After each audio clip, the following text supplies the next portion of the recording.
আবার ওয়েলকাম নতুন একটি ক্লাসে প্রত্যেককে স্বাগত জানাচ্ছি। তোমরা জানো যেরকমভাবে আমাদের স্ট্যাটিক জিকে সিরিজটা চলছিল ঠিক সেরকমভাবেই চলবে।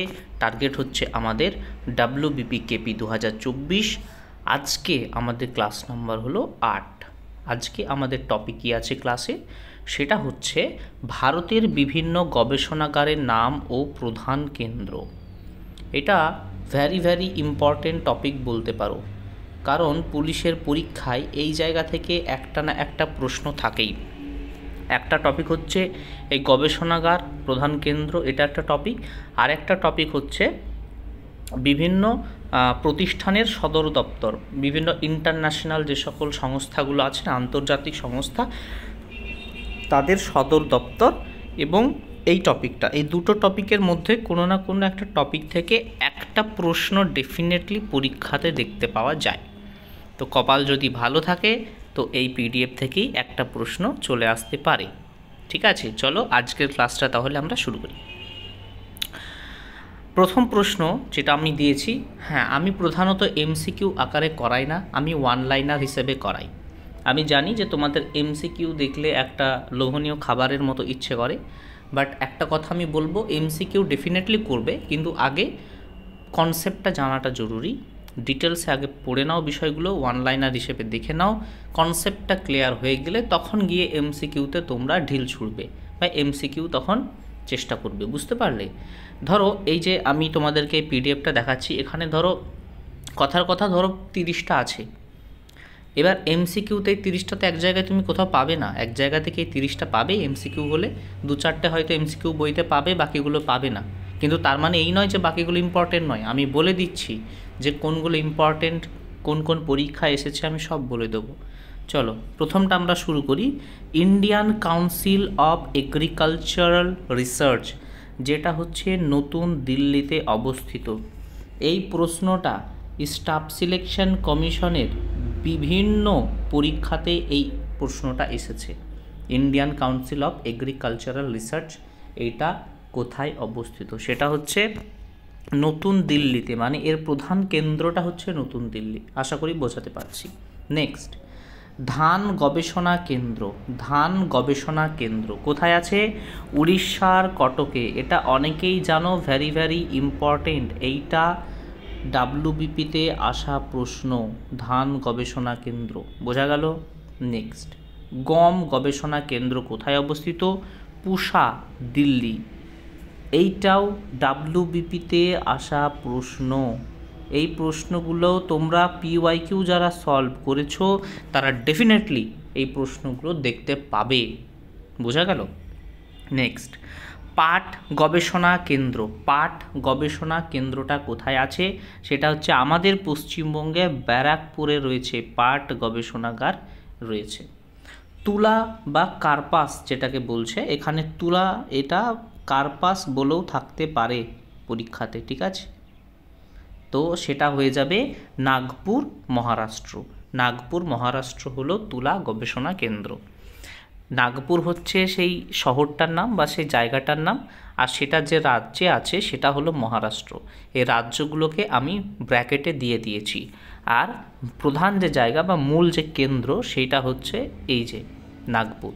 এই সাইডে মূল কেন্দ্রগুলো দিয়েছি, এগুলো মূল কেন্দ্র।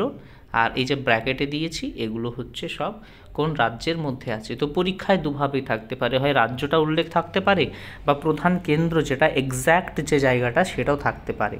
কাজেই তোমাদের সুবিধার্থে আমি দুটোই উল্লেখ করে দিয়েছি। ঠিক আছে। নেক্সট, চা গবেষণা কেন্দ্র। চা গবেষণা কেন্দ্র কোথায় অবস্থিত? সেটা হচ্ছে আসামের জোরহাটে। আসামের জোরহাটে। এটা ডাব্লিউবিপির পরীক্ষাতে বহুবার এসেছে বলে দিলাম। আমি যে জিনিসই তোমাদেরকে করাই, একটা জিনিস জেনে রাখবে যে মোস্ট ইম্পর্টেন্ট জিনিসগুলো আমি তুলে নিয়ে আসি তোমাদের জন্য। শুধুমাত্র আজে বাজে জিনিস শুধু পড়িয়ে চলে গেলাম আর পরীক্ষায় কমন পেলে না, এমন কিছু জিনিস তোমাদেরকে করাবো না। যা করাবো পরীক্ষায় আসতে বাধ্য। শুধু তোমরা পরীক্ষা দেওয়ার পর মিলিয়ে নিও, এইটুকু বলে দিচ্ছি। ঠিক আছে। নেক্সট দেখো, কফি গবেষণা কেন্দ্র। রিসেন্টলি ডাব্লিউবিসিএস পরীক্ষাতে এসেছে। রিসেন্টলি যে ডাব্লিউবিসিএস হয়ে গেল না প্রিলিমিনারি, সেইখানেই কোয়েশ্চেনটা দেখতে পাবে। কফি গবেষণা কেন্দ্র চিকমাগালুর, চিকমাগালুর জায়গাটার নাম, যেটা কর্ণাটকে অবস্থিত, চিকমাগালুর হলো। নেক্সট, দুগ্ধ গবেষণা কেন্দ্র। দুগ্ধ মানে হচ্ছে দুধ, যে দুধ গবেষণা কেন্দ্র সেটা আছে হরিয়ানার কুর্নুল নামক জায়গাতে, হরিয়ানার কুর্নুল নামক জায়গাতে, ঠিক আছে। নেক্সট, অরণ্য গবেষণা কেন্দ্র, very very important, very very important. এই কোয়েশ্চেনটা আবার চলেই না আসে আবার, কারণ এতবার পরীক্ষা এসেছে অরণ্য গবেষণা কেন্দ্র যে আমি বলে বোঝাতে পারবো না, এতবার পরীক্ষা এসেছে ঘুরে ঘুরে, ঠিক আছে। এই অরণ্য গবেষণা কেন্দ্রটা যে কোনো পরীক্ষায়, শুধু ডাব্লিউবিপি বলছি না, পিএসসির বলো বা এসএসসির বলো, যে কোনো পরীক্ষায় প্রচণ্ড এই কোয়েশ্চেনটা কিন্তু ইম্পর্টেন্ট। তো সেটা হলো দেরাদুন, দেরাদুন যেটা উত্তরাখণ্ড রাজ্যে অবস্থিত। নেক্সট, তামাক গবেষণা কেন্দ্র, এটা কোথায় আছে? এটা আছে রাজামুন্দ্রি, অন্ধ্রপ্রদেশে রাজামুন্দ্রি। এই কোশ্চেনটা এসএসসির খুব প্রিয় কোশ্চেন, এসএসসির খুব প্রিয় কোশ্চেন এই তামাক গবেষণা কেন্দ্রটা। নেক্সট, আলু গবেষণা কেন্দ্র, আলু গবেষণা কেন্দ্র কোথায় আছে? সেটা হলো হিমাচল প্রদেশের সিমলাতে, হিমাচল প্রদেশের সিমলাতে রয়েছে আলু গবেষণা কেন্দ্র। আর একটা হচ্ছে চিংড়ি গবেষণা কেন্দ্র, চিংড়ি যেটাকে আমরা চিংড়ি মাছ বলে খাই, কিন্তু চিংড়ি অ্যাকচুয়ালি তো মাছ নয়, বাট মাছ হিসেবে আমরা খাদ্য হিসেবে এটাকে গ্রহণ করে থাকি। সেই চিংড়ি গবেষণা কেন্দ্র আছে নেল্লর বলে একটা স্থানে, নেল্লর স্থানটার নাম হচ্ছে নেল্লর, যেটা অন্ধ্রপ্রদেশে রয়েছে। বেশ। নেক্সট, মশলা গবেষণা কেন্দ্র, মশলা গবেষণা কেন্দ্র এটা হচ্ছে কেরালার কালিকটে। এইটা হচ্ছে মনে রাখার সুন্দর একটা ট্রিক্স এটা হয়ে যেতে পারে যে তোমরা জানো 1498 সালে যখন ভাস্কো দা গামা আমাদের ভারতে আসছে, তখন এই কালিকট নামক স্থানেই প্রথম সে এসেছিল, এবং সে যে উদ্দেশ্যে এসেছিল সেই উদ্দেশ্যটা ছিল মশলার খোঁজ করা, মশলার খোঁজ করা উদ্দেশ্যে। তো সেক্ষেত্রে মশলার খোঁজে আসছে একজন পর্যটক, তিনি কোথায় আসছেন? কালিকটে। সে জায়গা থেকে তোমরা এটা মনে রাখতে পারবে যে মশলা গবেষণা কেন্দ্র কালিকটে অবস্থিত, কেরালার কালিকটে। এটা একটা গল্প হিসেবে মনে রাখা একটা সহজ হয়ে যায়। নেক্সট, পেট্রোলিয়াম গবেষণা কেন্দ্র, পেট্রোলিয়াম জাত যেসব দ্রব্য গবেষণা কেন্দ্র সেটা হচ্ছে দেরাদুন। এটা একটু মিস্টেক হয়ে গেছে, দেরাদুর হয়ে গেছে, তোমরা এইটা দেরাদুন করে নেবে, ঠিক আছে, দেরাদুন করে নিও, দেরাদুন, দয়হর্ষ দন্তন্য, এটা র হয়ে গেছে শেষে, তবে এটা দেরাদুন হবে, উত্তরাখণ্ডে দেরাদুন। যেখানে আমরা কি দেখেছিলাম একটু আগে, কি দেখেছিলাম? দেরাদুনে অরণ্য গবেষণা কেন্দ্র দেখেছিলাম না? সেই অরণ্য যেখানে আছে পেট্রোলিয়ামও সেইখানে আছে। ক্লিয়ার? নেক্সট, ইক্ষু গবেষণা কেন্দ্র, ইক্ষু মানে হচ্ছে আখ, যেটাকে বলছে আখ, সে আখ গবেষণা কেন্দ্র কোথায় আছে? লখনৌতে আছে, লখনৌ। লখনৌ কোথায় অবস্থিত? উত্তরপ্রদেশে, উত্তরপ্রদেশের লখনৌতে রয়েছে ইক্ষু গবেষণা কেন্দ্র। Next, national sugar research institute, যেটাকে বাংলায় যদি বলি তাহলে হচ্ছে চিনি গবেষণা কেন্দ্র। এই যে সুগার মানে কি? সুগার মানে হচ্ছে চিনি, ঠিক কি না? সুগার মানে কি? সুগার মানে হলো চিনি। তো চিনি গবেষণা কেন্দ্র কোথায় আছে? চিনি গবেষণা কেন্দ্র আছে কানপুরে, এটাও উত্তরপ্রদেশে, কিন্তু জায়গাটার নামটা আলাদা। মানে আখ গবেষণা কেন্দ্র উত্তরপ্রদেশের লখনৌতে, আর চিনিটা হচ্ছে উত্তরপ্রদেশের কানপুরে। ক্লিয়ার? নেক্সট, এই জায়গাটা দেখো যেখানে অনেকেই কনফিউজড হয়, আমি একটু কালিটা আলাদা করে নিলাম, এই দুটো কোয়েশ্চেন অনেকেই কনফিউজড হয়, এবং আমি বলে দিচ্ছি যে কিভাবে এই প্রশ্নগুলো বারবার অপশানে তোমাদেরকে খেলে দেয়। সেটা হচ্ছে এক্সাইজের পরীক্ষাতে এসেছিল এই প্রশ্নটা, প্রথমটা, যে বিক্রম সারাভাই স্পেস সেন্টার কোথায় অবস্থিত? তো এটা হচ্ছে তিরুবনন্তপুরম, কেরালা, মানে কেরালার এই তিরুবনন্তপুরম নামক স্থানে বিক্রম সারাভাই স্পেস সেন্টার অবস্থিত। কিন্তু অপশানে দেখবে এই মুম্বাই ট্রম্বেটাও থাকবে। আর অনেকে কেন ভুল করে বলো তো? কারণ ভাবা অ্যাটমিক রিসার্চ সেন্টার, যেটাকে শর্টকাটে ইংলিশে বলা হয় বার্ক, BARC, ভাবা অ্যাটমিক রিসার্চ সেন্টার, যেটা হচ্ছে মহারাষ্ট্রে, বা এটা মুম্বাই আছে, যাই হোক এটা মহারাষ্ট্রের মুম্বাই ট্রম্বে।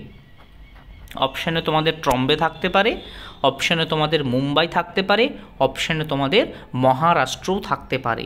কারণ মুম্বাই যে রাজ্যে অবস্থিত সেটা কোন রাজ্য, সেটা হচ্ছে মহারাষ্ট্র। তো তোমরা এটা খেয়াল রেখো। তো অনেকেই কনফিউশনে পড়ে যায়, যে অনেকেই ভাবা অ্যাটমিক রিসার্চ সেন্টার যেটা আছে এটা মুম্বাইতে অবস্থিত।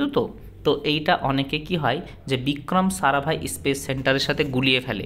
তো তোমরা যেন গুলিয়ে না ফেলো, তাই জন্য এখানে একটু বিস্তারিতভাবে বলে দিলাম। আচ্ছা, next, central drug research institute কোথায় অবস্থিত? এটা হচ্ছে লখনৌতে অবস্থিত, যেটা হচ্ছে উত্তরপ্রদেশের লখনৌতে।